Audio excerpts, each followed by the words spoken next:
오늘은 웨스터민스터 소요리 문답 99문하고 100문, 이 첫 번째가 우리 이 기도의 지도 법칙이죠. 기도의 지도 법칙 99문, 그 다음에 100문이 주기도문 서문에 대한 부분들, 이 두 내용을 오늘 다루려고 해요. 그래서 본론으로 들어가기 전에 우리가 잠깐 복습하자면, 우리가 지난 시간에 이 은혜의 수단으로서 이 기도에 대해서 서론적으로 기도의 정의라는 부분을 다뤘어요. 기도란 무엇이냐라고 했어요. 기도는 근본적으로 해서 하나님과의 대화죠. 대화, 교제. 예. 그래서 우리가 하나님과의 교제와 대화하는 그 다양한 방식을 우리는 기도라고 말할 수 있다라는 거예요. 그러니까 보세요. 이게 대화고 교제면은요, 이게 방법이 하나밖에 없겠어요? 여러 가지가 있겠어요? 생각해 보세요. 예. 예. 여러 가지가 있죠. 한 가지 방법만 있다 그러면 그게 이상한 거죠. 그죠? 여러분 데이트 맨날 똑같은 데만 가요? 아니죠. 예, 예. 카페도 갔다가, 그죠? 예. 어디 또 야외도 갔다가, 그죠? 그렇게 다니는 거죠. 이 마찬가지예요, 지금. 그러니까 대화가 여러 방식으로 이루어질 수 있다라는 거예요. 방지일 목사님이라고 한국교회 어른이신데 돌아가셨죠. 이분이 기도에 대해서 이런 얘기를 했어요. 아니, 아버지하고 아들하고 대화하는데 그렇게 소리를 지르면 도대체 그런 집이 어디 있느냐. 좀 조근조근 아버지하고 대화를 나누는 것이지. 예. 예. 맞는 말씀이죠. 그죠? 예. 코리안 프레이어 있죠. 유명한. 코리안 스타일 프레이어라고 해가지고 한국 스타일 기도. 그거 세계적으로 유명하죠. 주여! 주여! 한 번도 아니야. 세 번 해야 돼. 주여! 여러분, 통성기도 여러분들. 여러분들. 그러니까, 물론 부르짖을 때가 있죠. 그죠? 그게 잘못됐다는 게 아니에요. 그런데 허구한 날 그것만 하고 있으면 된다, 안 된다. 그건 잘못된 방식이다, 여러분들. 평상시에는요, 보통 대화는 그렇잖아요. 보통 평상시에는 조용조용하게 대화하는 거죠. 어떨 때 감정이 올라가서 막 소리가 높을 때도 있고, 그죠? 이렇게 시끄럽게 떠들 때도 있지만, 보통은 대화라고 하면 서로가 말을 알아듣게 조근조근 이야기하는 거예요. 기도도 마찬가지라는 거예요. 그러니까 기도할 때 한 가지 수단바, 한 가지 방법만 정답이다. 그래서 이렇게 기도해야 돼. 라고 말하면, 그건 큰, 잘못된 기도에 대한 가르침이다. 두 번째로 제가 기도의 정의에서 그래서 제일 중요한 게 뭐냐면, 이게 아버지의 뜻에 맞아야 된다는 거예요. 그죠? 아버지의 뜻에, 아버지의 뜻에 합당해야 된다는 거예요. 예를 들어서 우리가 기도하면 통상적으로 떠올리는 가장 대표적인 생각이 뭐냐면 우리의 간구와 우리의 손을 막 하나님께 아뢰는 것을 기도라고 흔히 생각한다 하잖아요. 그런데 이게 문제가 있다고 했어요. 그죠? 물론 우리의 기도 안에 이런 기도의 요소가 있어요. 우리의 원함을 아뢰고, 그런데 그게 그 전제가 뭐였어요? 아버지의 뜻에 맞아야 된다고요. 그게. 우리의 바람과 아버지의 뜻이 서로 상충될 수 있다, 없다? 없다라고 해요. 이게 같이, 이 아버지 뜻 안에서 우리의 바람이 같이 맞아서 우리가 기도를 드리는 거예요. 그러니까 아버지의 뜻이 기도 가운데 대전제라고 했어요. 이거 너무 쉬운 예죠. 예를 들어가지고 제가 이제 우리 초등학생이잖아요. 우리 막둥이가 6학년인데 언제 키우나 몰라요. 힘들어. 우리 아들이 없어가지고. 하여튼, 보세요. 우리 막둥이가 우리 이제 바라는 것을 저희들은 대부분 사주죠. 막둥이고 귀여우니까. 근데 예를 들어가지고 예전에 한번 이 아이가 하고 대화 가운데서 이제 가마우지를 잡아도 된다라는 거. 가마우지, 낚시터에 가면 큰 물고기, 가마우지가 이제 붕어들 잡아먹잖아요. 그래가지고 피해를 주잖아요. 그런데 법적으로 이제 가마우지를 잡아도 되는 그런 게 가지고 그게 나왔나 봐요, 영상이. 얘가 이걸 보고 이제 만약에 이제 그 얘기를 막 했었거든요, 옛날에. 만약에 이제 얘가 이렇게 말한다고 칩시다. 아빠, 나 저 낚시터에 붕어들 잡아먹는 저런, 그죠? 나쁜 저 새를 내가 다 잡으려고 하니까 아빠 나한테 총 사줘. 라고 얘기를 한다고 합시다. 그럼, 너 생각 참 기특하네 하고 제가 총을 사주겠어요? 안 사주겠어요? 나도 없는데 어떻게 사줘? 안 사주죠. 왜 안 사줘? 이게 아버지 뜻에 안 맞아. 아버지 뜻에 맞아야 되는 거. 이거 너무 당연한 거예요, 여러분들. 그죠? 그러니까 내가 원하는 것을 구하는 거지만 반드시 그게 아버지의 뜻과 맞춰져야 된다라는 게 우리 지난 시까지 배운 내용이고, 이제 오늘 99문 이 기도의 법칙부터 이제 들어가 봅시다. 같이 읽어볼게요. 제가 질문 있고 여러분들 답을 읽을게요. 하나님은 기도에서 우리를 지도하시기 위하여 어떤 법칙을 주셨습니까? 답. 하나님의 모든 말씀이 우리의 기도를 지도하는데 유용하지만 기도를 위한 특별한 지도 법칙은 그리스도가 그의 제자들에게 가르쳤던 기도 형태로서 보통 주기도문이라고 불립니다. 예. 그래서 기도의 지도 법칙이 있다는 거예요. 여기서 이제 법칙이 영어로 룰 이렇게 나오더라고요. 규칙이라고도 해도 되고요. 그죠? 어떤 이 규범, 법칙. 그래서 이제 그러니까 제가 읽는 책에서는 법칙이라고 해놨어. 저도 법칙이라고 했거든요. 그래서 하나님의 모든 말씀의 유용성, 하나님의 모든 말씀이 우리의 기도를 지도하는데 유용하다라고 첫 번째 얘기하고 있어요. 그래서 1번 제가 쓴 게 뭐예요? 말씀이 기도를 바르게 이끌어가는 로드맵 역할을 한다. 은혜의 수단의 중심은 하나님의 말씀이라고 했어요. 그죠? 예. 그래서 성례는 보이는 말씀이고 기도는 말씀의 인도를 받아야 한다. 성례를 행할 때 그 말씀의 의미를 알지 못하고 행하는 것은 아무런 의미가 없는 것처럼 말씀에 이끌리지 않는 기도도 그러하다. 자, 보세요. 우리의 기도가 이방인의 기도와 가장 다른 점이 뭘까요? 이방인들이 올리는 기도들 있잖아요. 그죠? 무당은 기도해요, 안 해요? 아유, 자, 무당은요, 어디로 가면은, 이제, 이거 뭐예요? 신내림 받으려고 하면은요, 막, 산중에서도 제일 첩첩산중 있잖아요. 그 전기가 아주 그냥, 고고한 전기가 그런데 찾아가서 여러분, 기도한다니까, 무당들. 예, 여러분들. 기도를 해요. 그러니까 그런 기도와 우리 신자들이 하는 기도와 가장 큰 차이점은요, 그게 말씀에 근거하고 있느냐, 그렇지 않느냐라는 거예요. 우리의 기도는 뭐예요? 그 기초가 말씀이라는 거예요, 말씀. 말씀이 우리를 이끌어 간다라는 거예요, 여러분들. 그래서, 보세요. 만약에 말씀이 기도를 바르게 이끌어가지 않으면은요, 그 기도는 잘못될 수 있는 거예요. 이런 거예요. 예를 들어 볼게요. 아무리 좋은 차가 있어요. 그죠? 아주 좋은 차가 있고, 그 다음에, 거기에 가장 좋은 기름을 넣었어요. 그럼 차가 잘 달리겠죠. 좋은 차에 좋은 기름을 넣었으니까. 그리고 운전자는 베스트 드라이버예요. 예. 야, 그럼 뭐 더 말할 나위 없죠. 그냥 타면 그냥 붕붕 날아다니겠죠. 그런데 목적지가 제대로 안 찍혀 있어요. 그러면 여러분들 어떤 일이 발생하겠어요? 목적지 없이 막 다니는 차가 되는 거죠. 그 의미가 없는 거예요. 이해하시겠죠? 그래서 목적지를 분명하게 알려주는 것이 필요한 거예요. 그게 바로 성경인 거죠. 그러니까 성경을 통해서 우리가 그 목적지를 가지고 가는 거예요. 그래서 이 자동차가 만약에 목적지 없이 그냥 아무렇게만 막 달린다, 세게만 달린다, 그건 뭐예요? 그거 소용이 있어요, 없어요?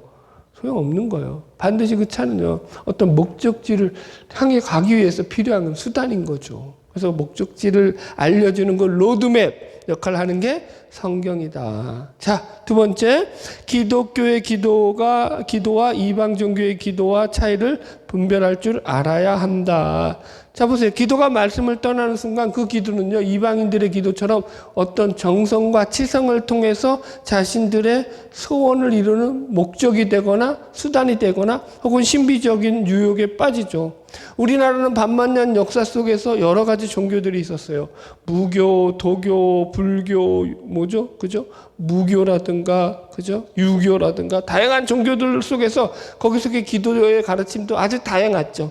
그래서 우리는요, 이런, 어떻게 보면 샤머니즘적인 무속적인 그런 흐름 속에서, 종교적 흐름 속에서 한국의 어떤 종교 형태가 상당히 토착화 자리를 잡아 있기 때문에 기독교의 기도를 제대로 배우지 않으면요, 이 기도가 혼합되어서, 지금 한국교회의 기도가 그렇게 쓰여지고 있어요. 혼합된 기도예요, 이거는.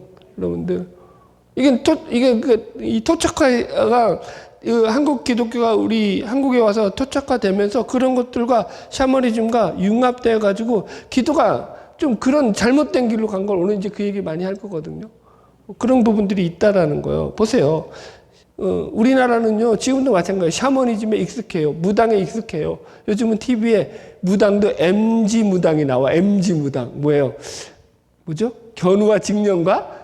말씀 준비하다가 잠깐 지나가다가 TV에 그게 나오는 거야. 견우와 직녀라는 뭐 프로그램이 나오는데, 그게 이제 젊은 애 MG 무당이에요. MG 무당. 예. 예, 젊은 애가 이제 무당이야. 신내림 받아서. 그러니까 귀신을 보는 거지. 귀신이 다 어떻게 나와요? 예, 시커먼 그 그림자 같은 게 나온 거지. 그러면 이제 가가지고 팍 부적으로 막 다 없애는 거야. 여러분들. 그런데 이제 견우라고 하는 아주씨가 쏙 반한 젊은 남자애가 딱 찾아온 거야. 그래가지고 하여튼 거기까지 봤어요. 보세요. 이게 그러니까 그런 거에 아주 익숙하다니까요. 눈에 보이는 것들. 그러니까 여러분, 이게 진리인지 안 진리인지가 중요해요, 안 중요해요? 안 중요해요.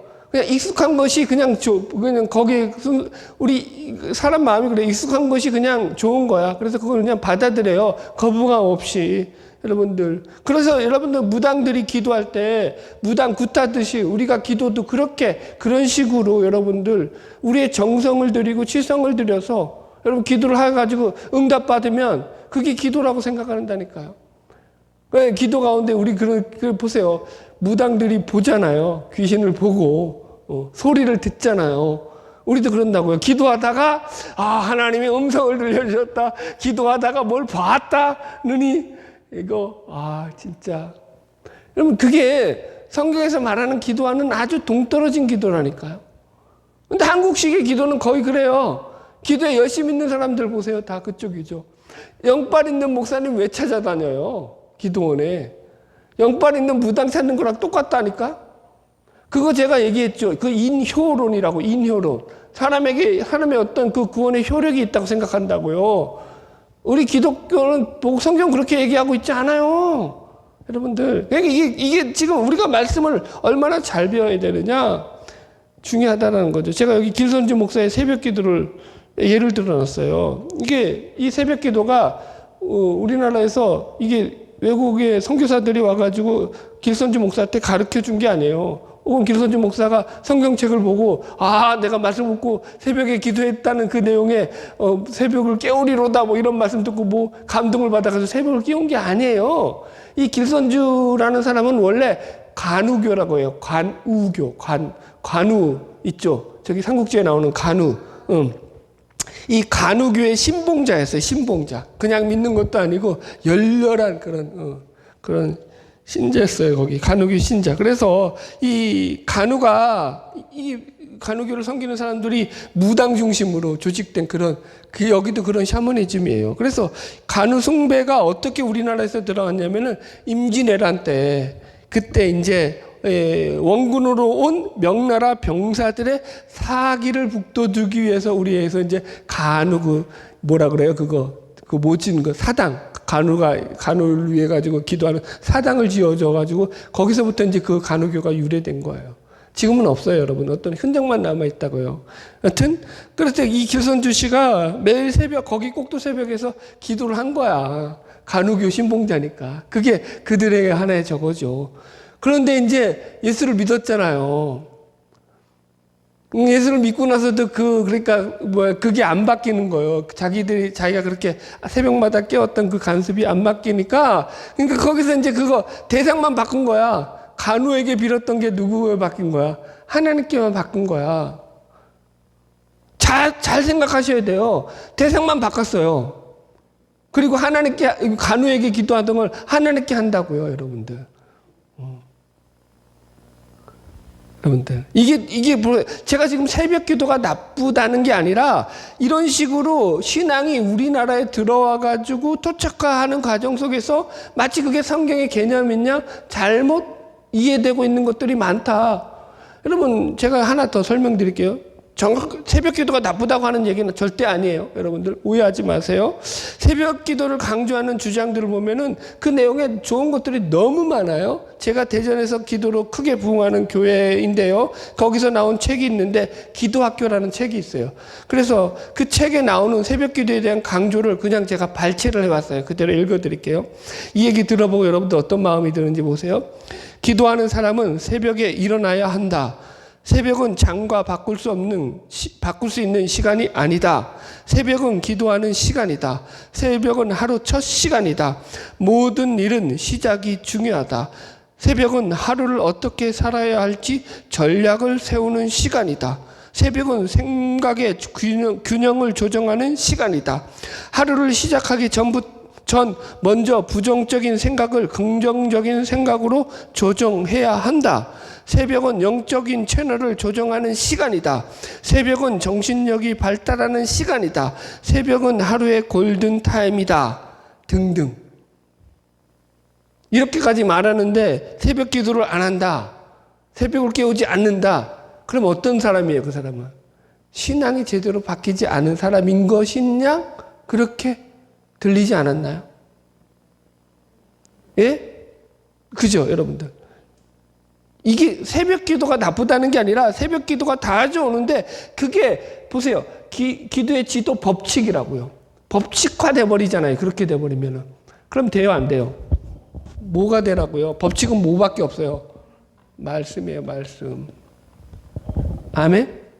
예, 여러분들. 이게 이런 게 문제라니까요. 여러분 보세요. 새벽 기도가 그러면은 예수님께서 그러면 처음부터 그렇게 가르치셨겠죠. 제자들에게. 야, 새벽은 모든 시간에 가장 중요한 시간이야. 니들 새벽에 일어나서 기도해야 돼. 그거 새벽 기도 못하는 것들은 나 따라올 생각 아예 하지도 말어. 예수님이 새벽에 기도하는 것 속에 한 자라도 언급한 적이 있어요, 성경에서? 없죠. 제가 틀렸나요? 틀렸으면 지적해 주세요. 제가 찾아볼게요. 다시 새벽에 예수님이 깨어서 기도했다는 부분은 있죠. 제자들에게 새벽 기도하라고 강조했던 거 하나도 없어요. 제가 얘기하잖아요, 늘. 저는 여러분 대교회 출신이라니까요. 기도를 어마어마하게 강조하는 교회에서 학생부부터 자라났어요. 새벽에 여러분 1시간 기도하는 건 아무것도 아니고요. 막 2시간, 3시간 그렇게 10수년을 그렇게 기도 생활하면서 여러분 새벽을 깨우면서 신앙생활 했다니까요. 여러분들. 야, 그러면 여러분 그 정도 기도했으면 기도에 도가 트고 쉽게 말해가지고 신앙은 벌써 이제 그죠? 한 신앙 9단쯤 가야 되는 거 아니에요? 그죠? 그 정도 기도했으면? 그런데 그때가 제가 시간을 돌아놓고 보면은 제 신앙생활 가운데 가장 영적인 암흑기였다고요. 가장 암흑기였다고요. 하나님과 제일 거리가 먼 상태로 보냈던 시간들이었다니까요. 그 시간들이. 왜요? 기도가 수단이 아니라 목적이 되었기 때문에.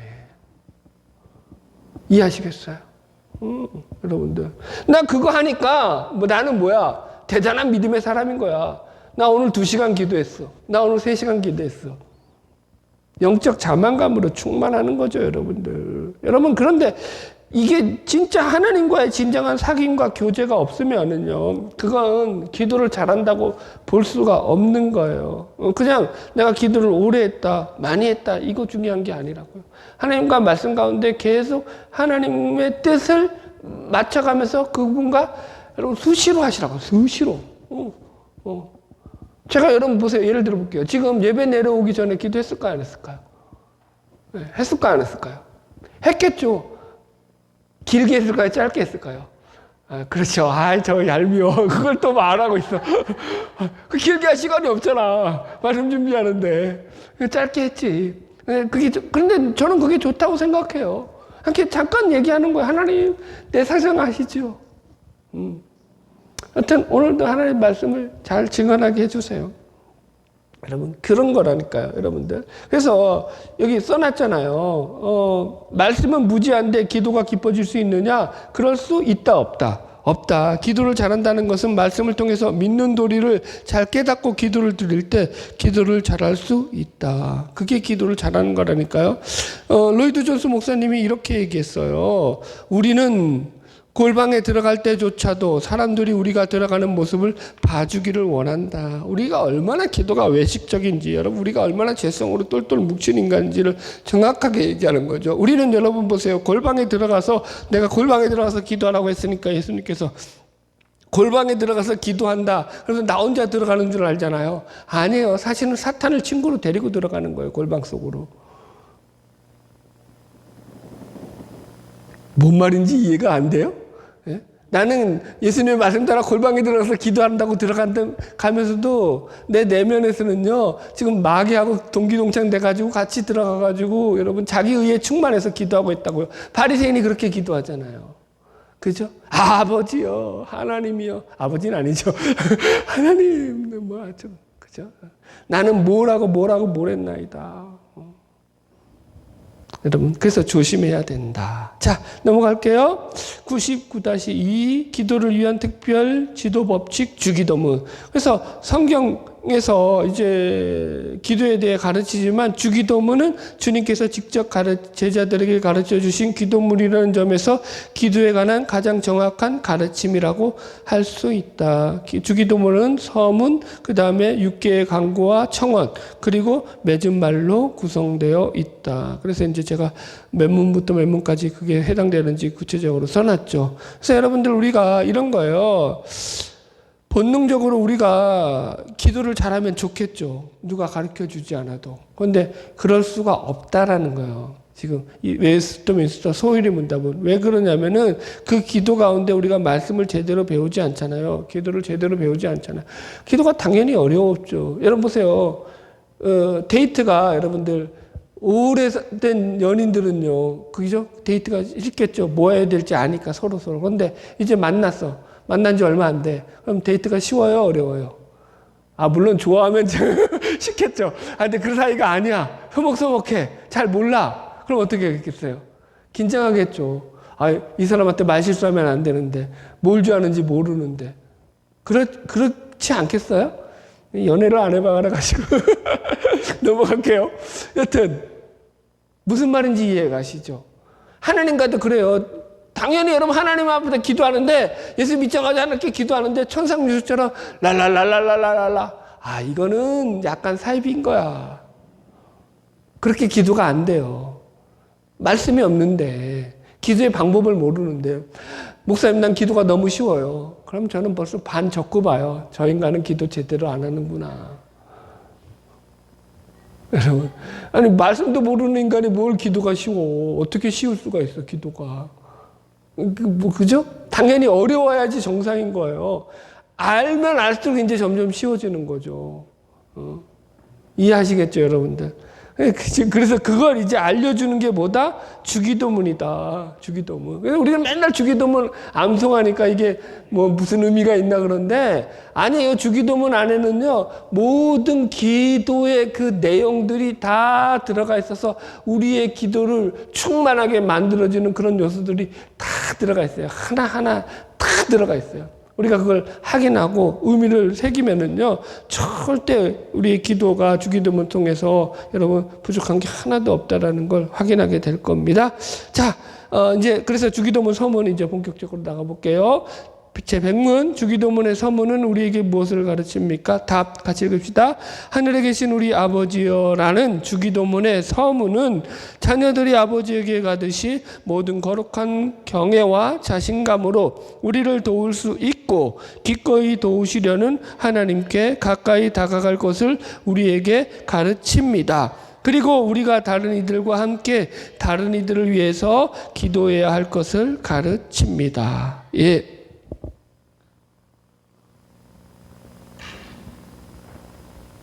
그래서 이제 주기도문의 서문이 뭐냐면 하늘에 계신 우리 아버지여가 주기도문의 서문이라고 얘기해요.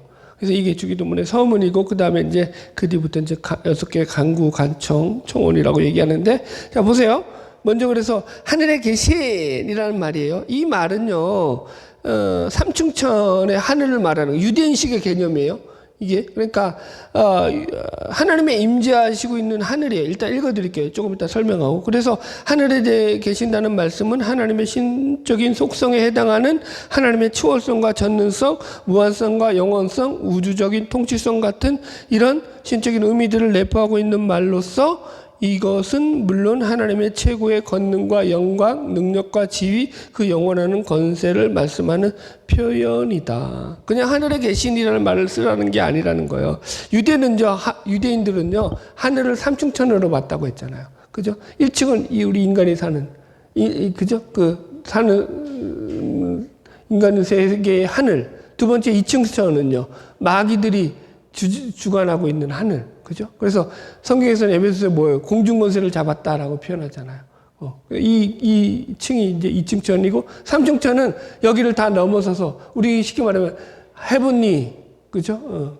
파더를 할 때, 하늘에 계신 하늘 때 그 하나님이 거하고 계신 그 하늘 3층천. 그래서 이 사도 바울도 고린도후서 12장에서 제가 이 셋째 하늘에 가봤다고 할 때 이 3층천 그런 개념이에요. 그래서 여기서 하늘에 계심이라는 말이 그런 개념으로 지금 쓰여지는 거죠. 그러니까 하나님이 계신 천국, 그 하나님 나라의 그 하늘이에요. 그래서 이 말은요, 우리는 하나님의 피조물이요 유한자로서 이 땅에 거하는 자들이지만 하나님은 하늘에 계시는 초월적인 존재며 우리의 창조주가 되실 뿐만 아니라 온 우주 만물을 섭리하시고 통치하신다는 보다 큰 의미를 가지고 있다라고 봐야 돼요.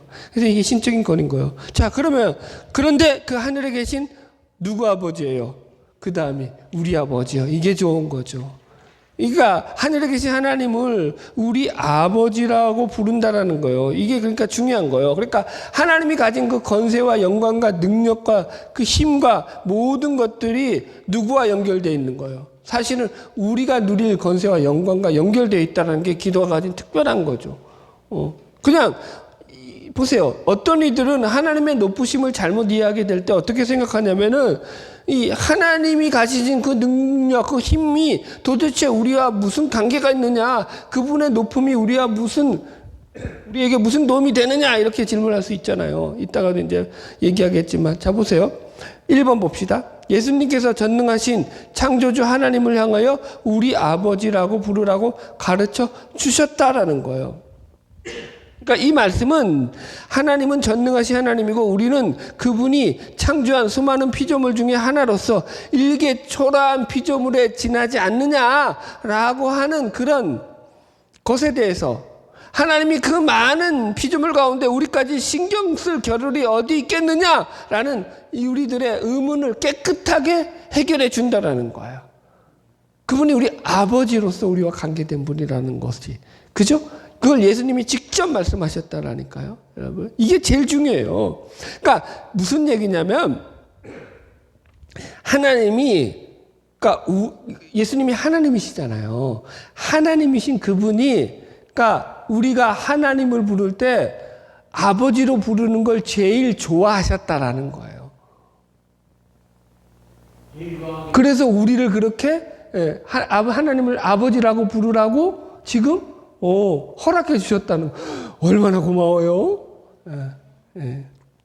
별로 안 고마운데. 그래서 보세요. 여기 보세요. 마태복음 6장 26절. 공중에 나는 새를 보라. 심지도 않고 거두지도 않고 창고에 모아 들이지도 아니하되 너희 천부께서 기르시다니 이것이 너희들보다 귀하지 아니하냐. 너희 천부. 하늘 아버지예요. 이것도 헤븐리 파더예요, 영어로. 그러니까 이게 하나님께서 유일하게 하나님을 아버지로 부를 수 있는 존재들을 허락해 주셨는데 그게 누구라고요? 예수를 믿는 그 우리 신자들, 우리에게만 허락된 거예요. 그 어떤 자들도 하나님을 아버지로 부를 수 있어요, 없어요? 없어요. 하나님이 물론 다 돌보시죠. 그러나 그들은 하나님을 아버지로 부를 수 있어요, 없어요? 없다는 거죠. 이게 얼마나 큰 복이냐고요. 이게 2번. 그래서 예수님 당시에 유대 사회에서 하나님을 아버지라고 부른다는 것은 파격 중에 파격이었다. 예, 여러분 보세요. 예수님 시대도 마찬가지고 구약 시대도 마찬가지고 하나님은요 어떤 존재예요? 인간과 완전 차별적인 존재예요. 그래서 하나님에 대해서 경외감을 가지고 유대인들은 항상 되었기 때문에 그 시를 쓰거나 책을 읽다가도 하나님이라는 글자가 나오면 어떻게 읽었어요? 하나님이라는 이름을 못 읽었어요. 두렵고 떨려서. 그 대신에 그 하나님이라는 글자를 아도나이, 주라는 말로 바꿔서 읽었다고요. 그만큼 두려워했다고요. 그런데 그런 하나님을 갖다가 뭘로 불렀다고요? 아버지라고 불렀다라는 거예요. 여러분 생각해 보세요. 이게 지금 얼마나, 그러니까 그 시절에 하나님을 아무도 아버지라고 부를 수 있는 시절이 아니라고요. 누구만 하나님을 믿는 신자들에게 예수님께서 특별히 그런 은혜를 우리에게 허락하시고 알려주신 거예요, 여러분들. 여러분 보세요. 우리가 만약에 내가 예를 들어서 아주 높은 사람과 만남을 가진다고 합시다. 그러면 그게 두렵고 떨리는 일 아니겠어요? 사실은. 그죠? 만약에 이제 어느 회사에 입사한 그 신입 그 입사 회사원이 점심을 회장이 불러서 회장하고 점심을 같이 먹는다고 생각해 봐요. 밥이 입으로 넘어가겠어요? 코로 들어가는지 알겠어요? 정신없겠죠. 네. 제가 이제 부목으로 이제 탁 가가지고 담임 목사님하고 처음 이제 같이 워낙 또 높으신 분이니까 그분하고 식사를 하는데 그땐 진짜 첫 식사하는데 야 진짜 밥이 어디로 들어가는지 모르겠더라고요. 너무 대단한 분하고 앉아서 같이 밥을 먹으니까. 여튼 뭐 좋은 기억은 아니었어요. 여튼 이제 근데 여기서는 지금 하나님께서 그 가지신 권위가 우리를 군림하시고 우리를 지배하시고 우리를 통치하시고자 하는 개념이 아니라 아버지라는 개념은 그걸 가지고 우리에게 은혜를 베푸시는 거야. 우리에게 혜택이 주는 거예요. 그죠? 자 보세요. 이런 거예요. 아버지와 자식의 관계일 때는요. 아버지가 부자면 부자일수록 좋아요? 나빠요? 좋죠. 아버지가 잘 나가면 잘 나갈수록 좋아요? 나빠요? 좋죠. 근데 우리 아버지는 잘 나가도 어느 정도 잘 나가요? 너무 잘 나가요. 아주 잘 나가요. 그래서 이거 제가 이제 이렇게 좀 속된 표현을 했어요. 우리는 슈퍼 울트라 짱 금수저로 태어난 존재들이다. 여러분 세상에 금수저로 태어난 게 얼마나 부러워요. 부자 아빠 두고 나와가지고 이것들은 그냥 아무것도 안 하고 야 진짜 그죠? 그냥 자식들 살 걱정이 없어. 하여튼간 별짓 다 해도 돼. 금수저로 태어나면. 우리는 그런데 하나님이 아버지시니까 우리는 슈퍼 울트라 짱 금수저로 태어난 존재들이라고요. 거듭났다고요. 하여튼 죄송해요. 넘어갈게요. 썰렁인 것 같았어. 4번. 그래서 주기도문의 서문 두 번째가 뭐냐면은 자녀가 아버지께 나아간다고요. 자녀들이 아버지께 나아가듯이. 그죠? 그러니까 보세요. 이게 어린아이에게 아버지는요 슈퍼맨이라니까요. 하나님은 그분의 자녀된 우리들에게 하나님을 믿고 의지하는 믿음 가운데 우리가 기도를 통하여 평안히 나가기를 원하신다. 여보세요. 우리 예담이만 하더라도요 저를 거의 슈퍼맨으로 알아요. 이게 이제 좀 더 크면 이제 그게 환상이 깨지겠지. 근데 지금 보세요. 어저께도 이제 아빠를 너무 설설히 하는 거지. 지가 아는 수학 공부를 하다가 어려운 문제가 나왔나 봐. 이해를 못해서 갖고 왔어요 저한테. 그래가지고 제가 이거는 이렇게 하고 이건 이렇게 하면 돼. 너무 쉬운 거야 저한테. 그게 뭐 어렵겠어요 저한테. 초등학교 6학년 수학이 어려우면 안 되지. 하여튼 그래가지고 쉽게 설명을 해줬어요. 그러니까 얘가 눈이 동그래져. 그렇게 그런 방법이 그렇게 쉬워? 너무 쉬운 거야. 그랬더니 엄마한테 가가지고 와 우리 아빠는 문과인데도 수학에 천재인가 봐. 미치겠어요. 내가 너무 만만히 보였어. 좀 그랬어. 여튼 그러니까 지가 아는 범위 내에서는 내가 모르는 게 없는 거야. 다 아는 거죠. 장난감 어디 부러졌다. 피규어 이제 건담 이런 것들 걔가 좋아하거든요. 그래서 생일 선물을 사주는데 만지다가 이제 어디 부러졌다. 그러면 그걸 피규어라 가지고 부러지면 그거 부분 구하는 게 더 비싸거든요. 그러니까 그 돈이 더 들어가니까 그럼 이제 아빠한테 가져오는 거예요. 부러졌으니까 인상이 죽을 상이 돼서. 그럼 아빠가 기가 막히게 고쳐놓는 거죠. 어떻게 하든지 간에. 야, 이걸 그렇게 완벽하게 고쳐가지고 티 안 나게 딱 붙여가지고. 예. 아시죠? 순간접착제. 여튼간에 그렇게 해요. 그러니까 어린아이들에게 아버지가 슈퍼맨이듯이 하나님이 우리에게 보세요. 이 두 번째, 양자의 영을 받은 신자들은 하나님의 자녀들의 모든 특권을 가지고 하늘 아버지 안에서 사랑, 안식, 평안을 누린다라는 거예요.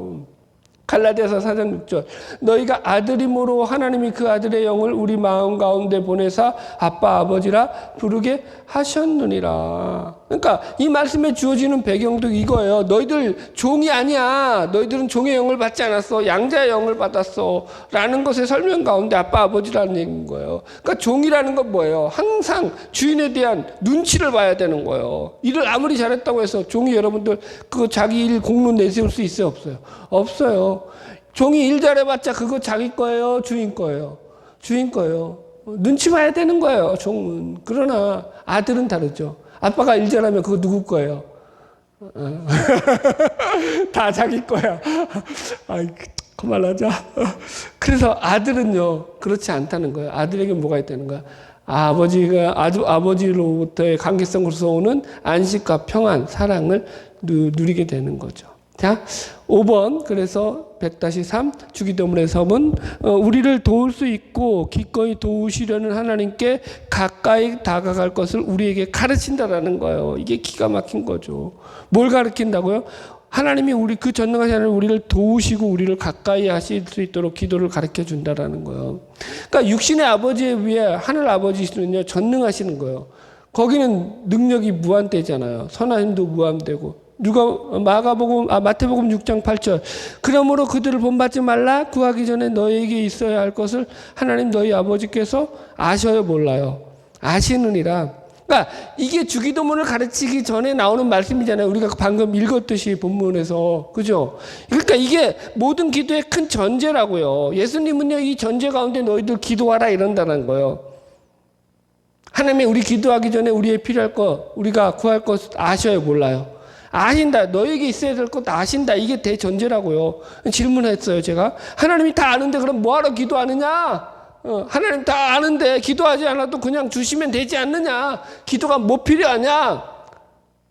답이 뭐라고요? 그래서 기도는 간구가 아니다라는 거예요. 간구는 그저 우리의 필요를 구하는 것이 전부잖아요. 하나님과의 기도는 그게 아니라는 거예요. 단지 기도는 우리의 필요를 채우는 목적으로 드리는 게 아니에요. 부모와의 자식과의 대화도 마찬가지잖아요. 무엇을 주고 받는 것으로 이루어져 있다면 그거 삭막한 관계죠. 여러분들. 보세요. 자식이 뭘 바래요. 그래가지고 아빠한테 와가지고 막 전문 용어로 알랑방구를 막 아끼면서 그러면은 또 티가 나잖아요. 그렇지 않다고요. 그렇게 안 한다고요. 오히려 우리 애들은요, 뭐 필요하잖아요? 더 틱틱거려요. 그리고 더 슬퍼해.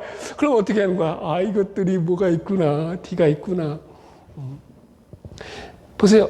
부모와 자식의 기본적인 관계는 이해타산을 벗어나 있어요. 계산적이지 않다니까요. 그죠?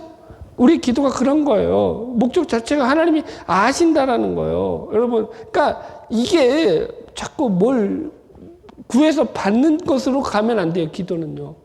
그걸 벗어나야 되는 거예요. 일단, 그게 무당식 기도인 거예요. 그냥 세상 종교식 기도고. 우리 하나님과의 대화는 그렇지 않아요. 여러분들. 그럼 쌍막해지잖아요. 그거밖에 없잖아요. 뭐가 있어요. 저기 경상도 남자, 쌍막한 가정. 하루 딱 3마디. 딱 집에 들어오면서 제일 먼저 하는 거 문 열고 하는 말. 아는. 그러니까 애가 잘 있냐, 애는 들어왔냐, 그 묻는 거죠. 아는. 두 번째, 얼라는, 그래, 얼라는, 정확히 합시다. 얼라는. 그 다음에 두 번째는, 밥 먹자. 마지막에, 자자. 그런 대화가 아니라는 거예요. 이해하셨죠? 자, 죄송해요. 왜 이렇게 썰렁해지지? 늙었나 봐. 2번. 아무것도 염려하지 말고 감사함으로 아뢰라. 빌립보서 4장 6절. 아무것도 염려하지 말고 다만 모든 일에 기도와 간구로 너희 구할 것을 감사함으로 하나님께 아뢰라. 그러면 모든 지각에 뛰어난 하나님의 평강이 그리스도 예수 안에서 너희 마음과 생각을 지키시리라. 바울도 그렇게 기도를 가르친다고요. 기도의 기본적인 전제가 뭐라고요? 아무것도 염려하지 말고 감사함으로 아뢰라는 거예요. 왜 그럴 수 있냐고요? 그 전제가 뭐라고요? 왜 그럴 수 있느냐? 그리하면 모든 지각에 뛰어난 하나님이 이게 전제라고요. 그러니까 하나님이 우리의 사정과 형편을 누구보다 잘 아시기 때문이다. 그래서 염려하지 말고 기도하라는 거예요. 그러니까 하나님의 그 전능성과 그 위대성과 그 능력이 어디에 동원되는 거예요? 우리의 사정과 형편을 다 아시고 우리를 도우시고 우리를 세워가시는데 그게 사용되어지는 거예요. 여러분. 그게 훨씬 더 큰 거예요. 그러니까. 그래서 우리가 아버지 앞에 나와서 평안히 관계를 맺을 수 있는 거거든요. 여러분들. 그래서 마태복음 6장에 주기도문 가르치고 난 뒤에 뒤에도 뭐라고 말해요? 너희들 금심하지 말라, 염려하지 마라. 그거 다 이방인들이 하는 거야. 무엇을 먹을까, 무엇을 마실까, 무엇을 입을까 하지 말아라. 그죠? 그래 안 그래요? 그죠? 그러면서 너희들은 먼저 그의 나라와 그의 의를 구하라. 그러면 이 모든 것을 너희에게 더하리라. 그러니까 어떻게 한다고요? 봐라, 이 모든 것을 더한다고 했지 않느냐? 그러니까 우리 열심히 또 먹을 거, 입을 거, 마실 거 기도하자. 이렇게 한다고. 아, 나 미치겠어. 그거 아니라 뭐예요? 그거 안 해도 돼. 그건 기도 안 해도 돼. 너희는 그의 나라와 의를 구해. 그러니까 너희들이 나아갈 바가 뭔지를 알라는 거죠. 넘어갈게요. 그래서 주기도문의 서문, 거룩한 경외와 자신감을 가지고 기도하라는 거예요. 그죠? 그래서 이게 친밀함과 경외감이 우리의 기도 가운데 있다라는 거예요. 이게 친밀함과 경외감이 어떻게 이게 잘 언밸런스한데 어떻게 조화될 수 있느냐? 시편 2장 11절에 이렇게 나오더라고요. 같이 읽어볼까요? 시작. 여호와를 경외함으로 섬기되 떨며 즐거워할지어다. 이게 기가 막힌 말이에요. 이게 딱 설명이 되는 거죠. 여호와를 경외함으로 섬기는데 우리는 경외함으로 섬긴다는 거 어떻게 하는 거예요? 두려워하면서 떨며 섬기는 게 경외함으로 섬기는 걸로 알잖아요. 그런데 성경은 두려워하며 떠는 게 아니라 떨며 즐거워하라는 거예요. 떨며 즐거워하라. 경외하면서 기뻐하라는 거야. 여러분들.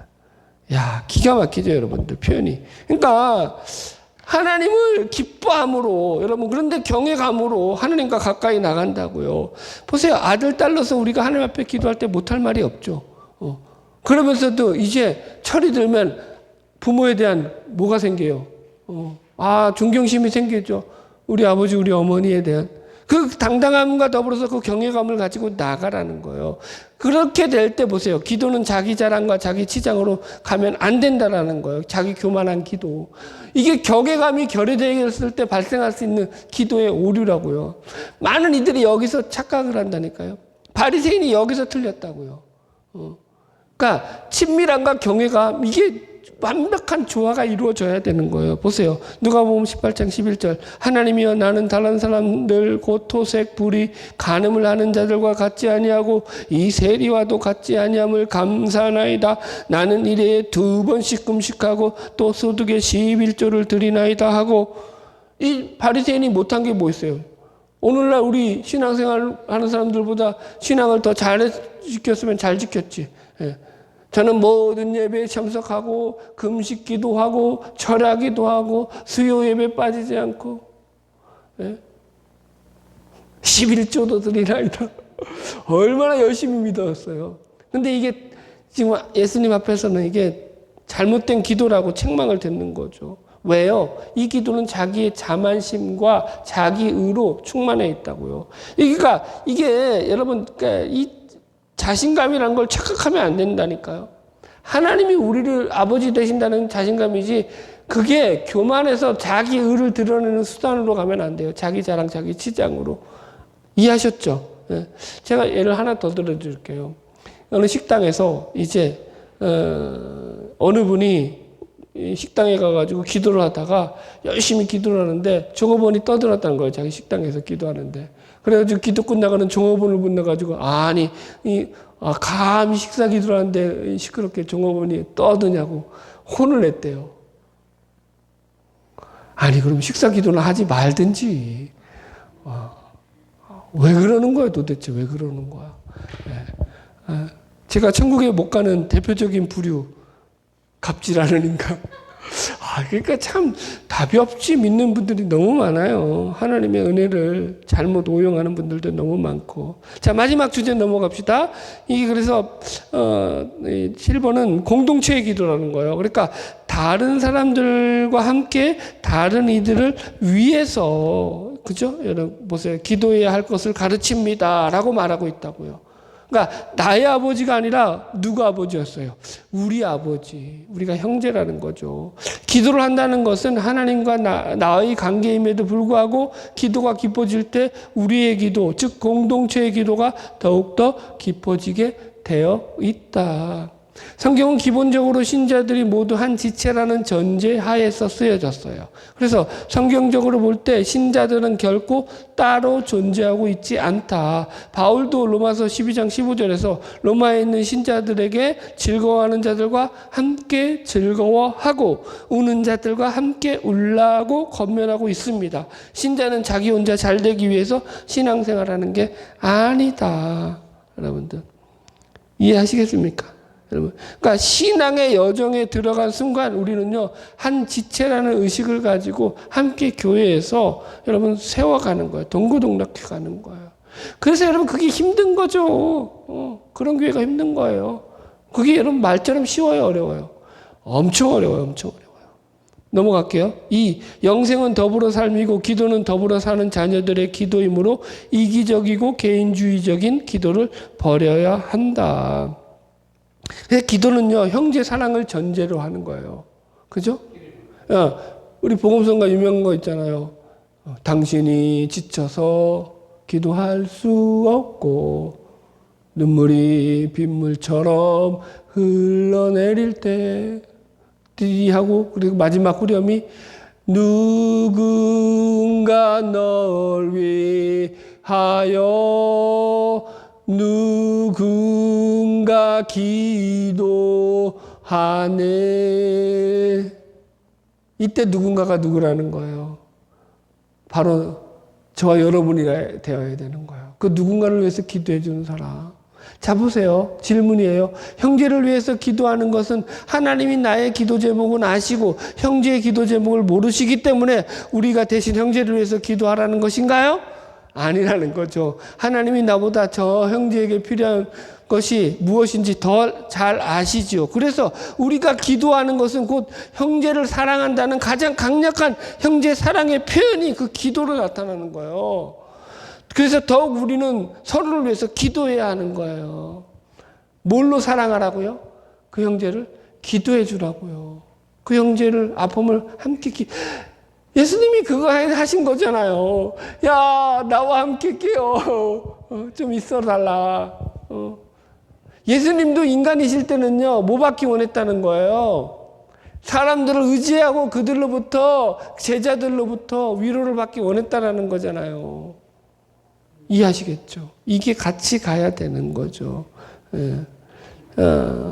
3번, 모든 사람을 위한 기도. 그래서 이게 이제 우리 기도는 더 나아가서 경건과 단정함으로 고요하고 평안한 생활을 하기 위해서 나라와 위정자를 위한 기도도 필요하다. 예. 이건 뭐 아시는 거니까 넘어갈게요. 적용점. 그래서 1. 말씀을 깨닫는 만큼 기도도 성숙한다. 그러므로 말씀을 체계적으로 잘 배워야 한다. 동의하시죠?